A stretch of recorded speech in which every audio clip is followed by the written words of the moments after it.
Og jeg spurgte en tjener i Østenhallen, hvilken cola serverer I? Og han svarede, Coca-Cola. Og så vil jeg sige, Lidl gør en forskel. De sælger Jolly Cola.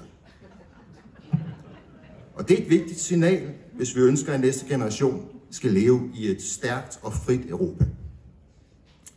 Jeg har glædet mig til at komme til den her generalforsamling.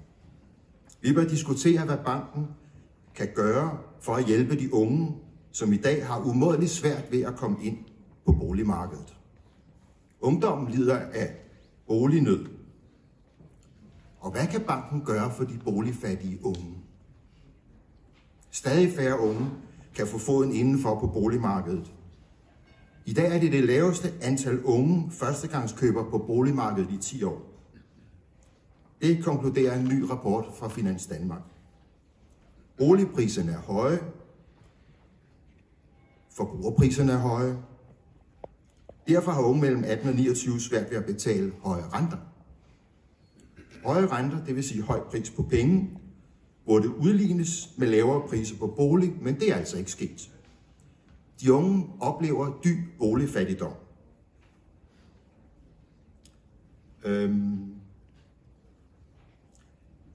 Og den helt store skurk, det er de høje renter, og gevinsten ved dem, de tilfalder i alt overvejende grad de store danske banker.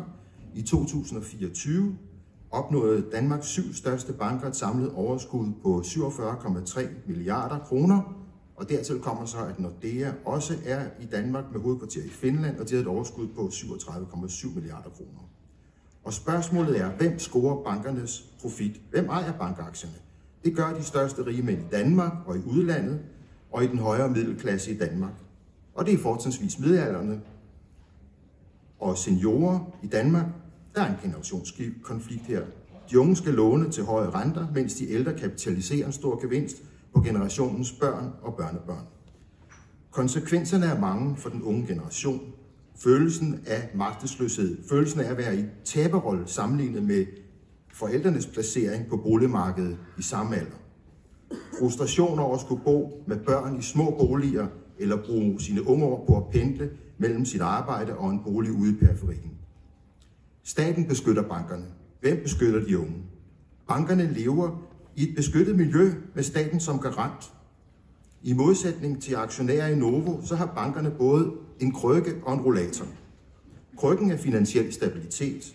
Rollatoren er den sidste udvej, the last resort. Bankerne har statskassen som den sidste mulighed eller den sidste ressource, hvis de fejler fælt. Arbejdernes Landsbank har det privilegium at kunne låne i Nationalbanken til 2,25%. Til gengæld skal bankens unge kunder betale renter på boliglån på op til 5-8%. Arbejdernes Landsbank kan vise handlekraft og gennemføre en ungdomsstrategi ved at tilbyde boliglån til unge på 3,25%. Det vil sige Nationalbankens udlånsrente plus 1% til at dække bankens finansieringsomkostninger og kapitalbehov. Det kunne være innovation i verdensklasse. Det kan presse de andre banker til at følge efter og bane vejen for et lettere generationsskifte på boligmarkedet. Arbejdernes Landsbank bør gøre en forskel i forhold til ungdommens boligfattigdom. Tak.